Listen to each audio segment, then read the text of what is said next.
Hello and welcome to Projector, and on this episode, Andy Serkis' Caesar is drawn into battle once more in a war for the Planet of the Apes that will define the future of the Earth. 2 years have passed since Dawn, and Caesar, motion captured by Andy Serkis, defends his people against the remaining US Army as they try to find a new home. When Caesar's wife Cornelia and eldest son Blue Eyes, played by Judy Greer and Max Lloyd Jones, are killed in a raid commanded by Woody Harrelson's The Colonel, Caesar seeks revenge and is determined to track him down, culminating in a battle that will have lasting consequences for both species. Although based off a fairly unremarkable book, the film of Planet of the Apes quickly became iconic all the way back in 1968 with its devastating twist ending that's been so satirised and lampooned over the years that most people probably know it by cultural osmosis, and if they don't, they only need to look at the DVD box. But I digress. The original Planet of the Apes films, of which there were 5 of varying degrees of quality, they were all movies about ideas and were very much commentaries on the human condition, what made us who we are, both for better and for worse, and especially our innate tendency towards self-destruction. You have to remember that those films were made at the height of the Cold War, when it seemed like at points mutually assured nuclear destruction was almost inevitable, and the fears in those films are very much rooted in that period of time. Despite that, it hasn't stopped them from trying to reboot the series in the past. In 2001, of course, there was that failed Tim Burton version that had fantastic makeup, shame about the rest of the movie. And a couple of years later, we got the second set of reboots that were far more successful, with Rupert Wyatt's Rise of the Planet of the Apes, which had phenomenal motion capture effects courtesy of Andy Serkis and Weta, and was very much a starting point for this new franchise. I think Rise is a solid film. I don't think it's a great one, but it's certainly one that the later Apes movies have definitely expanded upon. Matt Reeves stepped into the director's chair for both the sequels, Dawn and War, and what he and Serkis have accomplished is truly tremendous. And what this trilogy of Caesar has done is remarkable on a performance level, but also on a storytelling level when you think about it as big blockbuster cinema, because it doesn't adhere to many of the things that we think about when we think of a big summer movie like this. When you hear war in the title of this movie, you might get the impression that this is a huge epic battle film between humans and apes with action all the way through it, and certainly that's what the advertising has been trying to sell this as. The reality is somewhat different. If you're familiar with Reeves' work on Dawn, this is very similar in tone. It's a very intimate, character-based drama played out on this huge canvas, and as such, it is a war movie, but it draws on different inspirations than you might expect. And really, it's a film about the futility of war and how the actions made in the heat of conflict can deeply scar a person. And certainly that's where we meet Caesar at the beginning of this film, who is very much a reluctant warrior. The actions of Cobra from Dawn still resonate through this movie as Caesar is forced into this conflict with the humans that he did not want, and he only really fights to protect those he loves, namely his fellow apes and his family, and is only trying to do the best for his people. He wants peace, not war. Unfortunately, he finds himself being thrust back into fighting. And the real remarkable thing about these new Apes movies is Serkis' performance as Caesar. If you remember all the way back in Rise, we saw him as a very young ape, and he only knew a few words. By the second movie, Dawn, he had expanded his vocabulary, and by the third film, he's very human-like. He's able to hold reason and conversation with the Colonel later on in the movie, and that human-like quality makes him very sympathetic to the audience. But because he's so human-like, he also has some of the downfalls that we have, and namely, he finds himself on this very personal vendetta. He shirks his instinct as a leader of his people, which could cause their own self-destruction and his own. And that is a quality that he has to wrestle with. This is a very conflicted Caesar who's having to wrestle with the fact that he may be the same kind of ape that Koba was, that he can't get past that anger that surges within him. And I talk about Serkis and Weta's work together because they're symbiotic. They combine together to create this fully realised performance. Caesar is an awesome creation, not just as a computer-generated character, but just simply as performance. You watch him and you forget that you're watching Andy Serkis in a motion capture suit, but you can see all the expressions that Serkis brings to the character in his voice, in his face, and in his eyes. There is a real soul to that character, and he's utterly compelling. It's phenomenal work by all parties. And I think what really shows how strong the CGI work that Weta gives to this movie is the faith that Reeves places in it in both of his Apes movies. I was blown away in Dawn when I first saw it about how much of the movie is conveyed through signed dialogue and how much time is spent with the ape characters, and this movie takes that even further. There's more screen time with the ape characters and there's even more signed dialogue. The CGI work has to be utterly convincing to make sure that we're not distracted by it in the course of the story, and we never are. And also because it's a big gamble to have so much subtitled dialogue in a big mainstream movie, but Reeves has the confidence in the audience and the story that he's telling to just allow the apes to express themselves in the way that they should do. And it's really interesting to see those conversations play out, but also the way that those conversations are held like that, it gives it a real intimacy. There's something about sign language that is inherently visual and inherently cinematic. Of course, we saw it very recently in Baby Driver as well, and there's something about that that really makes you feel very close to the characters, and certainly the film has a lot of big close-ups that makes you really appreciate the texture of the CGI creations, but also their expressions. There's something about watching these ape characters on screen that's incredibly affecting. It's not just Serkis in this film, but it's the whole motion capture cast of this movie that do astounding work throughout the entire running time, so completely embodying apes that you just forget about the performers. They just are. A significant new character in this installment is Steve Zahn's bad ape, who the apes encounter on their journey to find the Colonel. And he initially cuts, in his introduction, this very tragic, lonesome figure. He's had to fend by himself for so long. He's very happy to see fellow apes like himself. And certainly, I think he's a hint of a wider Apes universe outside where this trilogy is focused upon, which is largely the California and San Francisco area, in that he's a zoo ape that has picked up human speech via mimicry and watching people. Hence where his name comes from, because that's what they used to call him.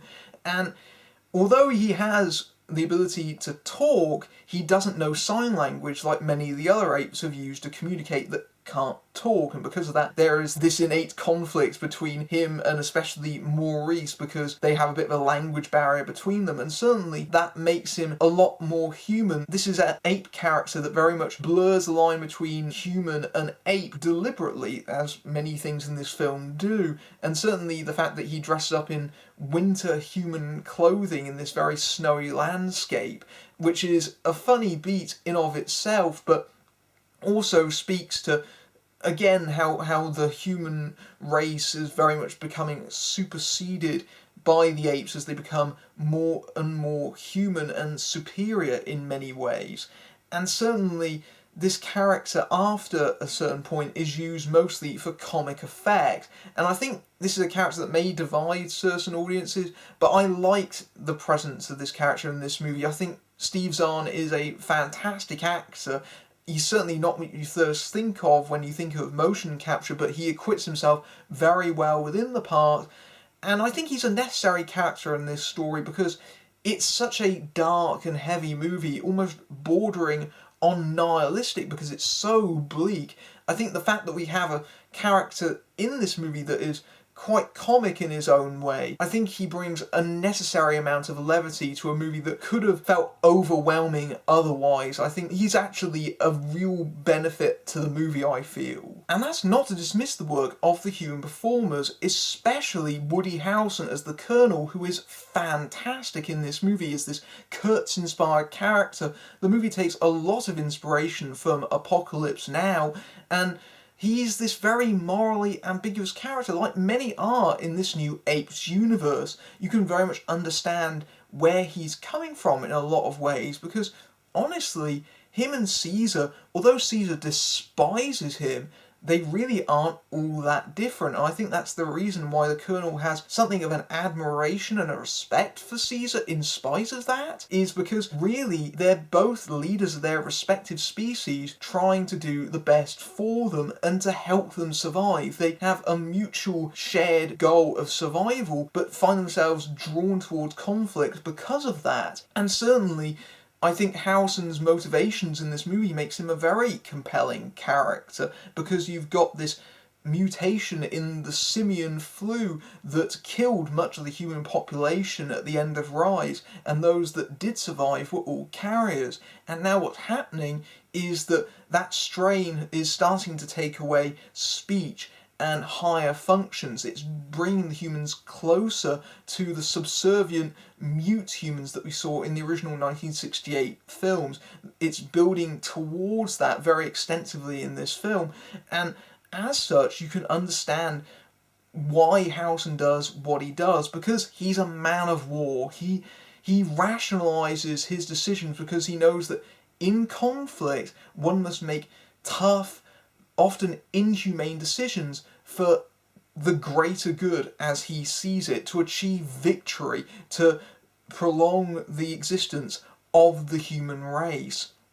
However, his ideals are very much his own. He's almost a fanatic in his own ways. He's very much about history, and certainly there are elements of religious certain elements within that character. I mean, obviously, there's not so subtle references to Caesar being almost a Christ-like figure, with the fact that he's strung up like he's being crucified. It's not exactly being subtle, and certainly there's that element of free my people from the Ten Commandments about the whole movie as well. That certainly underlies the entire film. Certainly the scene where he goes into his backstory and explains what choices he's had to make is a devastating scene, and you empathise with the character in spite of the fact that what he does is incredibly cruel, forcing this work camp environment.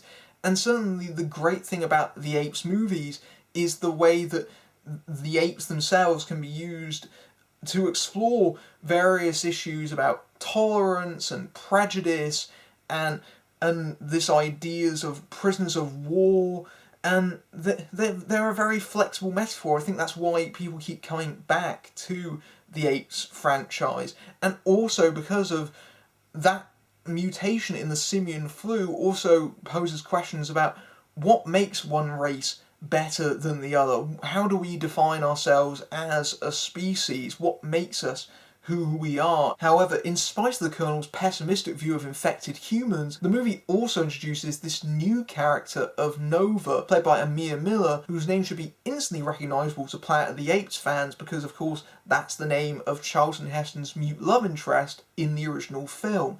And she is this young girl who is adopted by the apes on their travels, and she plays a crucial role in the narrative. And like many things in the movie, there is a lot of conflict and ambiguity about her, because on the one hand, she does represent this stepping stone towards the humans that we see in the original Apes films that were enslaved and mute and primitive, but on the other hand, I actually read her as being somewhat of a hopeful element in her own way. There is an innocence about her, but also a real bravery and strength. And even though she's been robbed of her speech, she's still a very capable character. She actually picks up sign language very quickly and learns how to interact with the apes, and the other apes treat her as an equal. There's something quite moving about how that relationship is played out on screen with the other apes, especially Maurice and Caesar,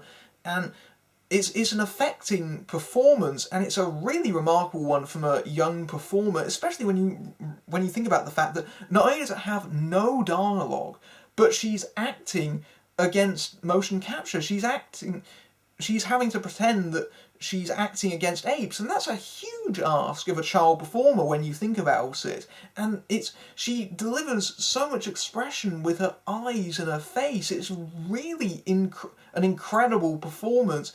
And again, it's one of those elements that makes this movie not feel completely despairing, because I think in some ways it represents a new beginning for the human race. Yes, that our traces of humanity have been swept away to a certain extent, but it allows us to relearn those from our ape betters. I think that's the idea that the film is trying to go for, and I'd be really interested to see how they develop this character and the other humans that we'd see in later movies if they choose to continue this franchise. When the fighting does break out, it's brutal, exciting and intense, and carries a real emotional punch to it, not least because we've grown attached to these characters through all three films. We don't want to see them come to harm, and it very much underlines the tragedy of war. If Charlton Heston in the original film was screaming, "It's a madhouse! A madhouse!" at the inhumanity of his situation, then this rallies the same cry at the cost of conflict, while taking its cues from previous ape films like Conquest, Beneath, and Battle. I think that War for the Planet of the Apes is very much on par with its predecessor, Dawn.